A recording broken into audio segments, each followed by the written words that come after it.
They are beating my mama. Please help. It was nearly midnight when the knocking started. 3 frantic taps on iron that rang through the rain like a warning bell. The guard dogs went silent first. Then the courtyard floodlights flared, turning every raindrop into a shard of glass, and the mansion's oak doors swung open on their heavy hinges. Dante Moretti, king in a suit, trouble in human form, stepped into the doorway with a loosened tie, a whiskey glass cooling his knuckles.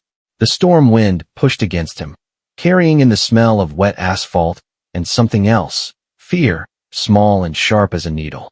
On the marble threshold stood a girl no taller than Dante's belt buckle, red raincoat drowning her thin shoulders. Mud streaked her calves. Her bangs stuck wet to her forehead. She couldn't have been more than 7. She looked up into the face of one of the most dangerous men in the city and didn't blink. "They're beating my mama," she whispered, and the whisper still found a way to cut through the thunder. "Please help." Dante's grip tightened on the glass until it creaked. He'd been on the verge of turning in, letting midnight take the weight of a day full of meetings and enemies. Instead he crouched, brought his wolf's gaze down to the girl's wide, river-dark eyes. "What's your name?" "Luna," she said. Her bottom lip trembled just once, as if the cold of the rain finally reached her bones. "He's going to kill her." "Who?" "My stepfather. He came back drunk with his friends.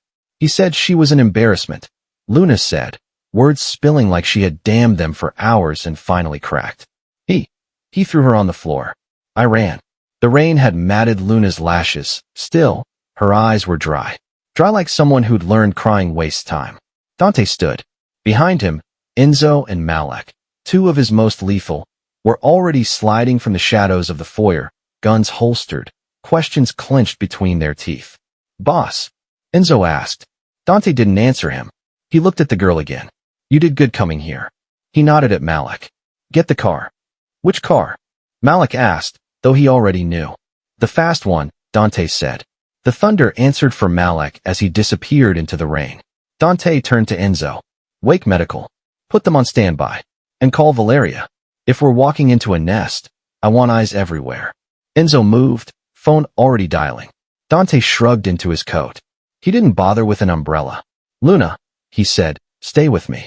"I can show you," she said, voice like a match striking. "Please hurry." They ran.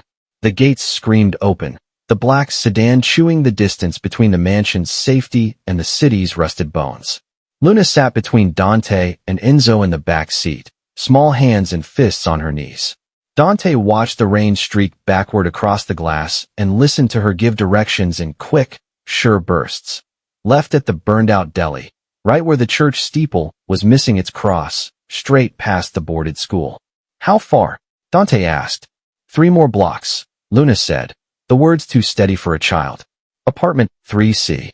He changes the lock a lot, but I know a way." Dante nodded to himself. The engine hummed like a predator's purr. He checked the pistol under his coat. He wasn't planning to fire it. Planning was what men did when the situation allowed for patience. This was a storm. Storms got met with motion. Malek took the last turn hard enough to throw the sedan low. Tires hissed on slick asphalt. They slid to a stop outside a brick building that might have been beautiful once, back when its windows hadn't been patched with plywood and its entry light hadn't been shot out. Somewhere above them, a woman screamed. Enzo was out first, Dante on his heel. Malek swung the trunk open and handed Dante a compact medical kit, then palmed a crowbar. The stairwell smelled like bleach failing to hide mildew and old violence. The scream cut off into a choking sound. Luna sprinted, feet slapping wet concrete, the red of her coat a slash of color in the dim. Dante's heart pounded once, heavy enough to feel like a door being kicked.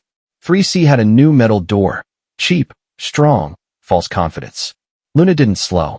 She dropped to her knees and fished under the threadbare hall runner, pulling out a bent bobby pin and some kind of thin wire like she'd practiced this 100 times in the dark. Her fingers shook once as she inserted the wire. Click. She breathed. Click, click. Then she looked up, eyes asking permission. Dante took her small shoulder, moved her gently behind Enzo. Stay with Malek. One kick with heel and rage sent the lock screaming. The door flew open, bounced off a chain, crashed closed again. The chain rattled like laughter.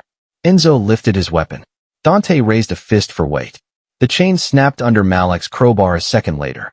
The door opened on chaos. A coffee table on its side. Bottle glass glittered across threadbare carpet. A man with prison ink and a wide blue bruise under one eye turned, breath heaving, sweat shining on his skull. Two others flanked him, friends who smelled like cheap whiskey and cheaper courage. In the corner, half hidden by couch shadows, a woman lay curled, arms around her middle, a dark stain spreading under her cheek. Her hair, a crown of tight curls, was matted with blood at the temple. "Who the bruised man started. Dante crossed the room before he finished. He didn't run, he prowled. One heartbeat, he was at the door. The next, he was a breath from the man's face, close enough to see the thread hanging from his collar, the way his pupils dilated with fight and fear. "You have 10 seconds to decide whether you're the kind of man who touches a woman again," Dante said, voice low, colder than the rain. "After that, I decide for you." "You don't know who I am," the man said, mouth twisting. "She's mine. She is no one's to break," Dante said, and the way he said it made the other two men step back, like they felt the temperature drop. The man swung. Dante slipped it. He hadn't wanted to lay hands on anyone. But sometimes the universe begged for clarity. Clarity came in 3 precise movements. Elbow to the throat, knee to the rib, palm to the jaw. The man hit the wall and slid down it, grabbing at air like he could catch his lost pride on the way.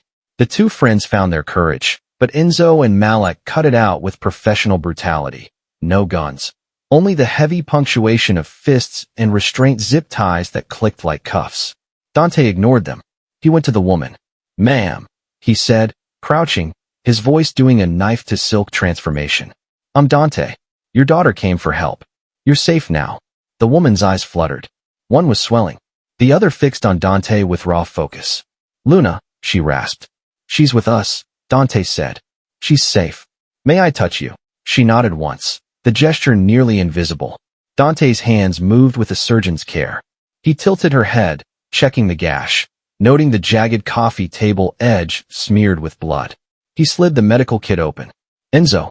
"Ambulances." Enzo paused, listening to his earpiece. "On strike tonight, boss. They'll take an hour to arrive in this neighborhood." "Of course they will," Dante murmured, hands steady as a metronome. He cleaned the wound, closed it with butterflies, checked vitals, felt anger coil behind his ribs when he found finger-shaped bruises on her wrists. "We're taking her to Valeria. Malik, bring the car to the service entrance. Enzo, call ahead again. Tell Val to prep for head trauma and shock." The woman swallowed. My name is Rosa," she whispered. "Thank you." "Rosa," Dante said, memorizing it. "We're going to move you. It'll hurt a little, but we'll keep you steady." Luna burst past Malik's protective hand and flew to her mother's side, dropping to her knees so fast she almost skidded. "Mama," Rosa winced, then gathered Luna's small hands in hers. "Me Luna," she breathed, tears finally breaking free, cutting clean tracks through the grime on her cheeks. "My brave girl." Dante's chest did that painful tightness again, the one he associated with memories he never unpacked. He looked at Enzo, who was already cataloging the room, eyes scraping over evidence like a scanner. The bruised man on the floor groaned, tried to stand. Malik not so gently encouraged him to reconsider. "Don't kill him," Luna said suddenly. She kept her gaze on her mother, but the words winged to Dante like an arrow. "Make him stop, but don't kill him." Dante noted the way she didn't look at the man, the way her voice didn't shake. He also noted the way the man flinched at a child's mercy. It wasn't mercy, it was steel. "He'll face consequences," Dante said. "Ones that last longer than fear." They moved fast. Malik brought the car close. Enzo wrapped Rosa in blankets, and Dante lifted her with the care of someone carrying relics. Down the stairs, into the rain that had gentled to a steady, drumming curtain. The sedan swallowed them, doors closing like a promise. "Valeria's ready," Enzo said. "Whole surgical suite." "Good."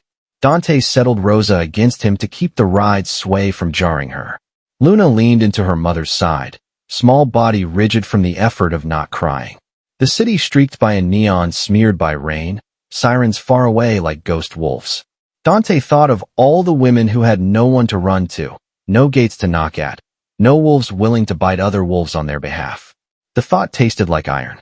Valeria's clinic glowed white and calm when most of the city slept. They rolled Rosa in. Valeria met them at the door, black curls pinned back with ruthless efficiency.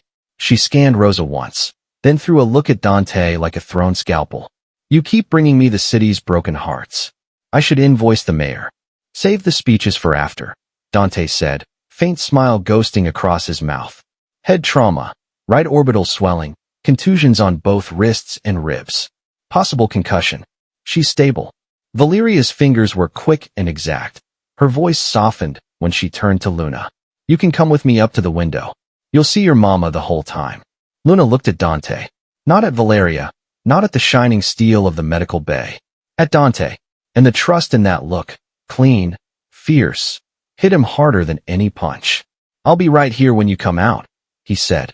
She gave a tight nod and followed Valeria. The waiting room breathed static. The coffee machine hummed like a nervous insect. Enzo took up position by the door. Malek typed quiet thunder into his phone. Dante stood at the broad windows, watching the rain weld the night together. Boss, Enzo said low. We've got a name. Stepdad is Victor Dre. Low-level enforcer for the Kestrel crew. Owes them money. Likes to show power where it costs the least. The Kestrels again, Dante said, as if the words tasted sour. They touch my streets like they can lay claim. They can't. You want him disappeared? Malek asked without looking up. No, Dante said. I want him prosecuted. Real charges. Real time. And I want every cop who turns his head on men like that to know my lawyers are watching. We'll bury him in court filings so deep he'll beg for a plea deal. Malek glanced up, surprised. Dante's justice usually moved with fewer papers and more bruises. Dante only shrugged. The girl asked, he said simply. Besides, let the Kestrels watch one of their rabid dogs dragged away by the law. See if it scares them more than the dark. The surgical light above the double doors snapped from red to amber. Minutes stretched. Rain whispered secrets against glass. Dante didn't sit. He'd learned long ago that sitting turned worry into weight. Standing made it a blade. The doors opened. Valeria pushed them with her shoulder, stripping gloves with the percussive snap of relief. She's going to be okay, she said before Dante could ask. Concussion, a cracked rib, stitches at the temple. I've got her under observation overnight. She'll need rest and a safe place after. You'll have both, Dante said instantly. My safe house on Bellevue. Make it ready. Valeria arched a brow. The one with the ocean view? I want Luna to wake up somewhere the world looks possible, Dante said. Valeria's expression softened. Then it's the right choice. You can see them. Rosa lay pale against the pillows, a line of delicate stitches arcing through her hairline like a new moon. Luna sat at the bedside, her hand dwarfed in her mother's, posture a perfect replica of the sentinel statues in Dante's gallery. Rosa turned her head slowly when Dante entered. Thank you, she said, voice husky but steady. I didn't know where else to send her. You sent her to the right place, Dante said. Luna's gaze found his. She swallowed. You really won't kill him? Dante shook his head. He'll be punished in a way that sticks. Luna nodded once. Then, finally, her small shoulders eased, as if the answer unhooked the last barb under her skin.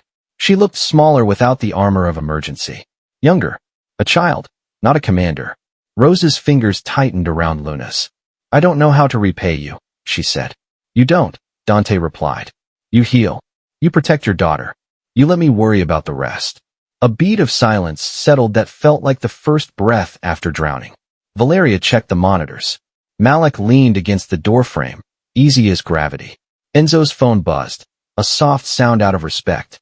He glanced down, frowned, then stepped closer. Boss, he murmured, the Kestrels know we moved. 2 cars circling the block. They're sniffing for blood. Dante's jaw set, but his eyes warmed when he looked at Luna and Rosa. The storm outside had quieted to a whisper. Inside, another storm began coiling, hot and electric. Then let them circle, he said, voice silk over iron. They just picked the wrong house to haunt. And as midnight finally broke into morning, Dante Moretti, who had never asked to be anyone's hero, quietly decided he would not only save a woman and her daughter, he would pull up the rotten floorboards of the city that thought it could swallow them. The wolves were already gathering. He bared his teeth and smiled. The next morning broke slowly over the city, washing Dante's mansion in pale gold light that spilled through the wide windows and touched the marble floors like hesitant forgiveness. The storm was gone, but its memory still clung to the air. Wet earth, cold iron, and the faint electric scent of promises made in the dark. Rosa lay on the softest bed she'd ever known. Her bruises had begun to fade to faint purples and yellows. She woke with a start, the soft hum of the house too peaceful for her mind to accept. For a moment, she thought she was dead. Then she saw the clean white walls, the vase of lilies near her bed, and the sound of gentle footsteps beyond the door. Luna. Mama. Her daughter burst through the door like sunlight with legs, her small feet padding across the room before she jumped into the bed. Rosa winced but wrapped her arms around her anyway. Tears came easily now, warm, cleansing. "You're okay," Luna whispered.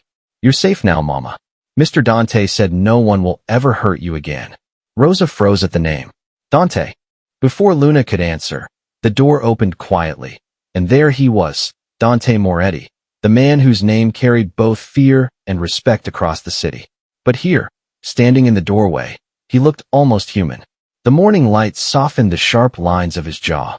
The white shirt under his vest was rolled at the sleeves, revealing strong forearms inked with intricate tattoos. His tie hung loose. His expression was unreadable, but his eyes, those dark, calculating eyes, had softened. "You're awake," he said.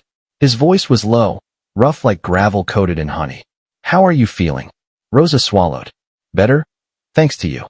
"Don't thank me," Dante said. "Thank your daughter. She's the brave one."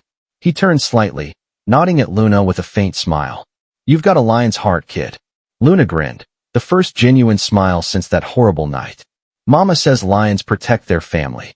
"She's right," Dante said. "And lions look after their pride. You're part of mine now." Something in Rosa's chest tightened, not fear, but something she couldn't name. Gratitude, maybe, or disbelief. Enzo stepped in, holding a tray of breakfast, pancakes, fruit, and warm tea that smelled faintly of lemon. "Dr. Valeria said to make sure you eat," he said politely. "She'll be here later to check your wounds." Rosa's stomach twisted at the thought of food, but Luna's eager face convinced her to take a bite. "You didn't have to do all this," she murmured. "I don't know how to repay you." Dante's voice softened. "You don't. I don't do this for payment." Rosa's eyes flickered toward him. "Then why?" He didn't answer immediately. Instead, he turned toward the large window, staring at the gardens below where the guards patrolled quietly. "Because I've seen too many men like him walk free, and too many women like you bleed in silence." He exhaled slowly, almost bitterly. "This time, I could stop it." Rosa said nothing, but her gaze lingered on him. This man, whose name the newspapers linked with fear and power, had risked his life to save a stranger. Luna tugged at Rosa's sleeve. "Mr. Dante says we can stay here until you're strong again," she said proudly. Rosa's heart squeezed. "We can't impose." "You're not imposing," Dante interrupted, his tone leaving no room for argument. "You stay here until you're safe. That's final." The silence stretched. Rosa stared at her hands, still marked by faint bruises, and whispered, "Safe. I haven't felt that in years." Dante looked at her then, really looked. For a second, something flickered across his face, a shadow of empathy too raw for a man like him. "Get some rest," he said, breaking the moment. "I've got business to handle." When he left, Luna curled beside Rosa and whispered, "Mama, I like him. He talks like the men in movies who save people." Rosa smiled faintly, stroking her daughter's hair. "Sometimes the ones who save us are the ones no one expects to." Downstairs, the mansion buzzed quietly with tension. Enzo and Malik stood around the long dining table, laptops open, screens filled with files and photos. "Victor Dre was picked up last night," Enzo reported. "Assault, illegal possession, domestic violence. But the Kestrels already posted bail for him. He's out." Dante's eyes darkened. "Of course they did." Malik frowned. "You really plan to let the law handle this? You know they'll twist it, boss." Dante poured himself a drink, the ice clinking like punctuation. "That's why I'm not letting the law handle it alone. We'll hit them legally and financially." Enzo leaned forward. "Meaning?" "I've got friends at the district attorney's office," Dante said, voice calm but dangerous. "We feed them the right evidence. Then we expose the Kestrel's laundering fronts. I'll burn their empire to the ground without firing a single bullet. Malik whistled softly. Never thought I'd see the day you'd fight clean. Dante smirked faintly. Sometimes clean cuts deeper. As the men continued planning, Rosa appeared quietly at the doorway, Luna clinging to her hand. She wore one of the mansion's spare dresses, simple, soft, far too elegant for someone used to struggle. Dante turned, caught off guard. You shouldn't be up yet, he said, stepping toward her. I couldn't just lie there, Rosa said. I steady. I wanted to thank you properly. You already did. No, she said firmly, shaking her head. You risked your life for a stranger. You took us in when you didn't have to. I don't know what kind of man you are, Dante Moretti, but her voice trembled slightly. You're not what people say. The men exchanged glances, pretending not to hear. Dante studied her for a long moment, his jaw tightening. You don't know me, Rosa. You don't want to. I know kindness when I see it, she said quietly. For the first time in years, Dante didn't have a response. That evening, as the city bled into night again, Rosa sat in the garden watching the sunset. Luna played nearby with one of the guard's daughters, laughter echoing like music the house hadn't heard in years. Dante joined her, jacket off, sleeves rolled up, a faint exhaustion behind his eyes. She's smiling again, he said, watching Luna. She's a child, Rosa replied softly. Children heal faster than we do. You're healing too, he said. She smiled faintly. I'm trying. Silence settled, gentle and heavy. Finally, Rosa asked, why did you really save us? Dante looked down at his glass. Because someone once saved me, and I never got to thank her before she died. Rosa's heart twisted. She must have been special. She was, Dante said, voice low. She taught me that real strength isn't about fear, it's about restraint.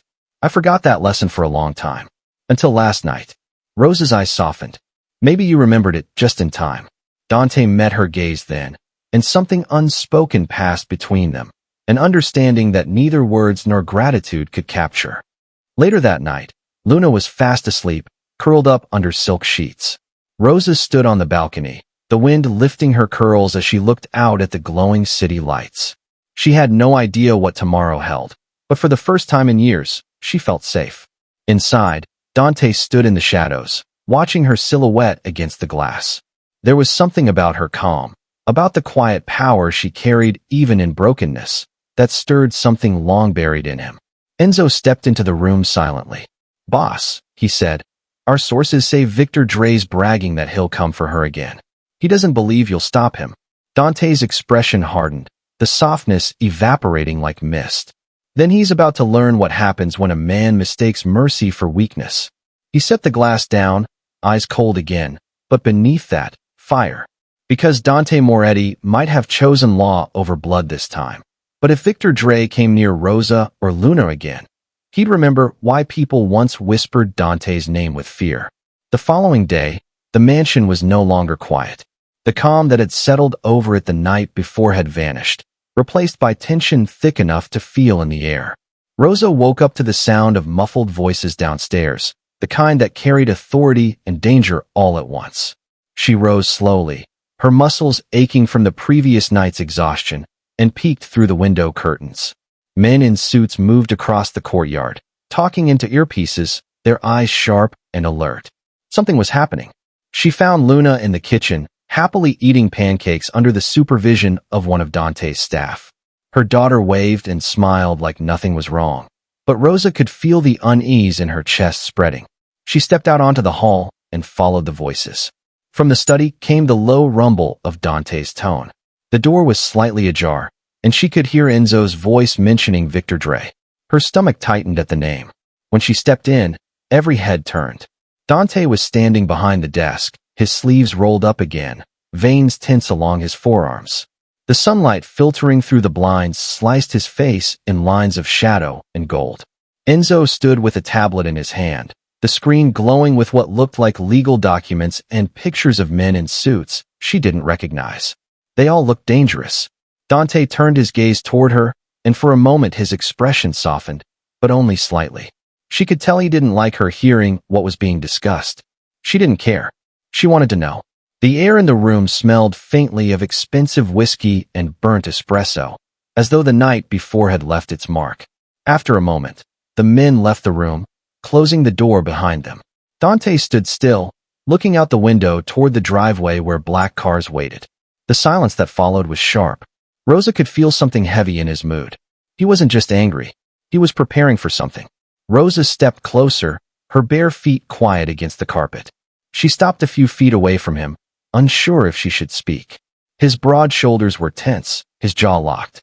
He looked like a man on the edge of something dangerous, the kind of man who'd already made up his mind to do something irreversible. The memory of that night came rushing back. The knock at the door, the terror in her daughter's voice, the blood on her hands. She didn't want him to make the same mistake others had made trying to fight back. But Dante was not like other men. She could see it now.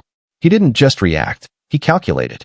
He moved toward the desk and picked up his phone, his tone clipped and controlled as he issued orders. His men were already in motion, tracking Victor's location, mapping routes, arranging what he called a containment. Rosa didn't understand the full extent of it, but she could tell this was beyond the police. This was Dante's world, the one built on precision, power, and silence. Hours passed. Rosa stayed near Luna, trying to hide her fear. The mansion had become a fortress again, men stationed at every entrance, vehicles rolling in and out. Even the maids moved quickly, avoiding eye contact. She could sense the shift. Something was coming, and it was big. By evening, Dante returned.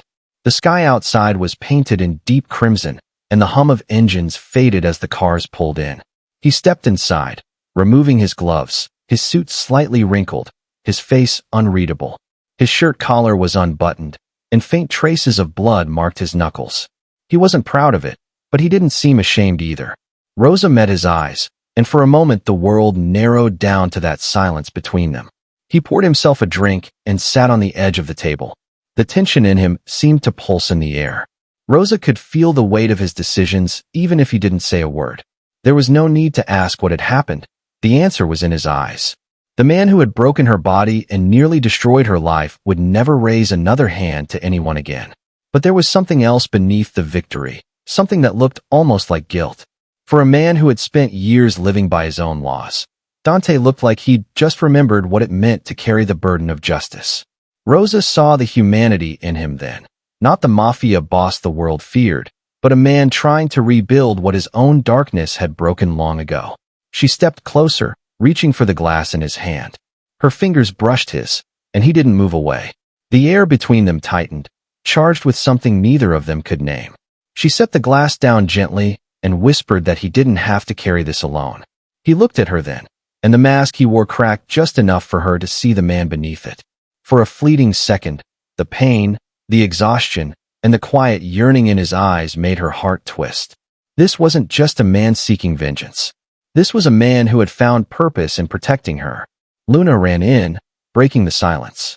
She rushed straight to Dante and hugged his leg, her small voice filling the room with warmth. She thanked him for saving her mama. Dante froze, then slowly knelt down to her level, resting a hand on her shoulder. The corners of his mouth lifted in the faintest smile. For a man surrounded by guards and walls of power, it was the first time he'd let himself be vulnerable. As the night deepened, Rosa tucked Luna into bed. The mansion lights dimmed, casting long shadows across the hall. She walked back toward the study where Dante sat alone, staring at the fire flickering in the fireplace. He didn't look up as she entered, but she could tell he knew she was there. She sat across from him, the firelight soft against her skin. Neither spoke for a long time. The crackling fire filled the silence like a heartbeat. Dante's eyes were distant, his mind clearly trapped somewhere between regret and relief. Rosa finally broke the silence, telling him that what he did saved them both, even if it had cost him something inside. He didn't answer. Instead, his gaze lingered on her face, on the quiet strength she carried despite everything. In that moment, he realized that the woman he'd rescued had somehow rescued him too. She reminded him that there was still something worth protecting in a world that had taught him only to destroy. When Rosa stood to leave, he caught her wrist gently, his touch steady but careful. Their eyes met again, and this time, neither looked away. She didn't need words to understand what that moment meant. It wasn't just gratitude. It was connection, fragile, forbidden, and powerful enough to change everything. Outside, thunder rolled in the distance, far beyond the city. The storm wasn't gone. It had only moved further away. But inside Dante Moretti's mansion, something new was beginning.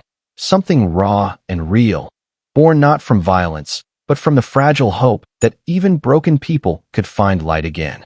And for the first time in years, Rosa slept without fear. What would you have done if you were in Rosa's place? Would you trust the Mafia boss who saved you, or run from the danger that follows him?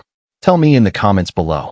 Before you scroll away, make sure to hit that subscribe button, tap the notification bell, and comment, "Justice will always find its way," if you believe in standing up against cruelty.